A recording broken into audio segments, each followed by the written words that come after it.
Bonjour, j'espère que vous allez bien, bienvenue sur ma chaîne YouTube. Aujourd'hui, je vous fais une vidéo sur les produits que j'ai testés dernièrement et je vous donne mon avis sur le long terme, du début à la fin de la bouteille, savoir ce que j'en ai pensé, mais vraiment entièrement. Par exemple, il y aura High on Fun, et High on Fun, ça fait plus de 5 mois que je les produis. Ensuite, je vous parlerai aussi de Typologie, donc Typologie, c'est la vidéo de la semaine dernière, je vous invite à aller la voir si vous l'avez pas encore vue. Malheureusement, les délais font que ça fait que 2 semaines que je les produis, mais vous allez voir qu'en 2 semaines, j'ai vraiment remarqué la différence sur ma peau. Et aussi, en troisième partie, donc à la fin de la vidéo, je vais vous parler de quelques produits que j'avais évoqués dans certaines vidéos, mais pas vraiment regroupés par marque. On passe maintenant à la marque Typologie. J'avais été agréablement surpris par la qualité des produits, mais j'avais été un peu déçu de la taille par rapport au prix. Et donc je les ai testés tous les jours pendant 2 semaines, mais rien qu'au bout de 2 semaines, j'ai vu carrément la différence sur ma peau. Et je sais que c'est pas un hasard, je sais que c'est vraiment dû au produit et je suis impressionné. Mais c'est vrai que là sur ma peau, j'ai quasiment plus de boutons, j'ai juste un tout petit bouton au niveau du menton et je dois en avoir quelques petits autres. Donc ce que je fais, c'est que j'utilise le sérum à l'acide salicylique partout sur mes boutons, sur mes cicatrices d'acné ou alors sur mes points noirs. Et sincèrement, en 2 semaines,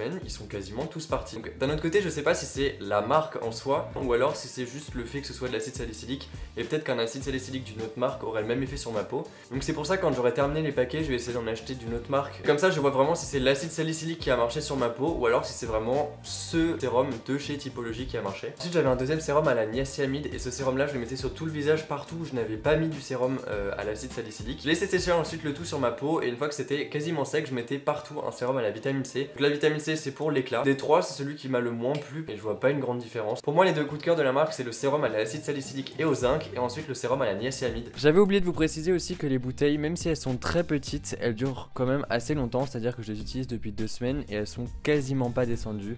On s'attaque à High on Fun, donc High on Fun, j'en ai fait aussi une vidéo, donc je vous invite à aller la voir si vous l'avez pas encore vue et si ça vous intéresse. Il y a d'ailleurs un 7ème produit qui est sorti, donc je vous le mets juste là. Donc je vais commencer avec ce produit, c'est le Fully Charge, mais sincèrement pour mon avis sur le long terme, donc je l'ai complètement terminé. J'ai absolument adoré l'utiliser, c'est un sérum à la vitamine C, donc qui permet d'améliorer l'éclat du teint. Au niveau de l'odeur, de la texture, de la compo, il est vraiment top. Donc j'ai regardé en détail la composition et je me suis aidé de Yuka pour mieux comprendre, et en fait à part quelques petits colorants, sinon il n'y a rien de problématique. Les colorants qui sont à l'intérieur ne sont absolument pas dangereux, ils sont classés comme pas très bons sur Yuka parce qu'en fait ils peuvent être allergènes. Si vous n'êtes pas allergique aux colorants, c'est absolument pas mauvais pour votre peau. On passe ensuite aux 2 poudres enzymatiques, donc celles-là pareil, je les ai beaucoup aimées et celle-ci en particulier, je les ai pas énormément utilisées et ça c'est tout simplement parce que je me lave le visage sous la douche. J'ai toujours peur qu'il y ait de l'eau qui rentre dedans et qu'après elle soit fichue. Je trouve que ça rentre vraiment parfaitement dans l'esthétique de la marque, autant au niveau packaging qu'au niveau concept. Au niveau du score Yuka, on atteint un 93%, donc 93% c'est absolument énorme. Et le seul ingrédient qui fait perdre quelques points, c'est le limonène et en fait c'est une huile essentielle, donc si vous n'y êtes pas allergique, c'est absolument pas un problème.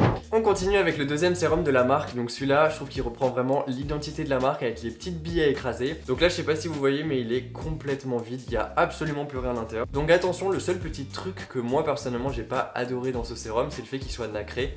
C'est-à-dire que les petites billes en fait quand on vient les écraser, elles viennent nous faire légèrement briller le visage. Moi personnellement j'aime pas trop, mais ça en fait pas du tout un mauvais produit, ça illumine le teint. Pour ce qui est du score Yuka, ça reste quand même à 62 sur 100, ce qui reste un bon produit. Donc le petit souci à l'intérieur, c'est qu'on a du dioxyde de titane, mais l'avantage c'est qu'il est pas sous forme de nanoparticules, donc c'est pas trop un problème. On arrive ensuite au 5ème et avant-dernier produit, donc celui-là c'était le masque à faire soi-même. Donc ça c'est un produit que j'ai pas beaucoup utilisé, je dois l'avouer, mais tout simplement parce que je fais pas de masque, j'ai pas tellement le temps d'en faire. Je trouve que niveau rapport qualité-prix, il est très intéressant, parce qu'un paquet comme ça est conçu pour 15 masques. Chaque fois que je faisais des masques, je trouvais qu'il y en avait un peu trop, donc je pense qu'on peut diviser les quantités par 2 et donc en faire une trentaine. Donc si on ramène le prix par masque, ça coûte vachement moins cher que des masques qu'on pourrait acheter à Sephora ou à Nocibé. Je trouve ça vraiment très ludique le fait de mélanger, le faire, l'appliquer, je trouve ça assez marrant. Au niveau des ingrédients à l'intérieur, il a encore une bonne note sur Yuka. Le petit bémol au niveau composition, ce serait des colorants, mais j'avoue que moi ça me dérange absolument pas vu que j'y suis pas allergique et donc ils sont pas dangereux pour moi. Et on finit en beauté avec ce masque là, donc ça c'est mon deuxième gros coup de cœur de la marque. Je trouve le concept hyper marrant. Donc c'est un gommage visage avec des petites billes qu'on va venir écraser nous-mêmes. Donc on prend une petite cuillère de billes, encore une fois qui est fournie avec.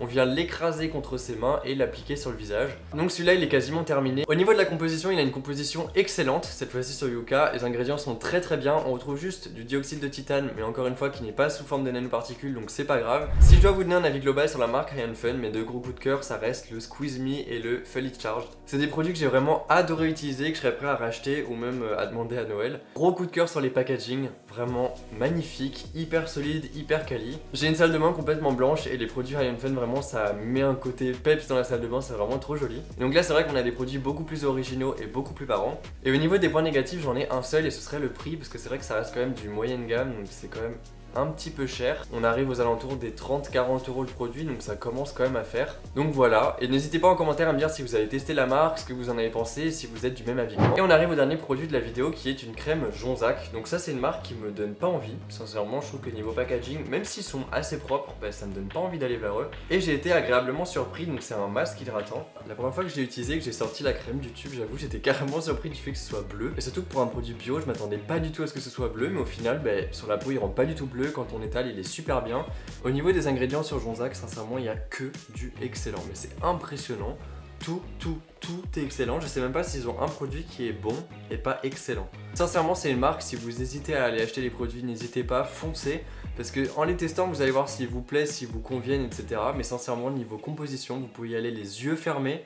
Je pense qu'il n'y a aucun souci. Et ben voilà, j'espère que cette vidéo vous a plu. N'hésitez pas à me dire ce que vous en avez pensé en commentaire. N'hésitez pas aussi à me faire découvrir des marques que je ne connaîtrais pas et qui pourraient être intéressantes. N'hésitez pas à me mettre un petit pouce en l'air si la vidéo vous a plu, à vous abonner, à activer la cloche pour recevoir mes notifications. Je vous invite aussi à me suivre sur TikTok, là où je fais quelques contenus qu'il n'y aura pas sur YouTube. Et moi je vous dis à vendredi prochain, 17 h pour une nouvelle vidéo sur ma chaîne, si j'arrive à faire le montage d'ici là. Salut!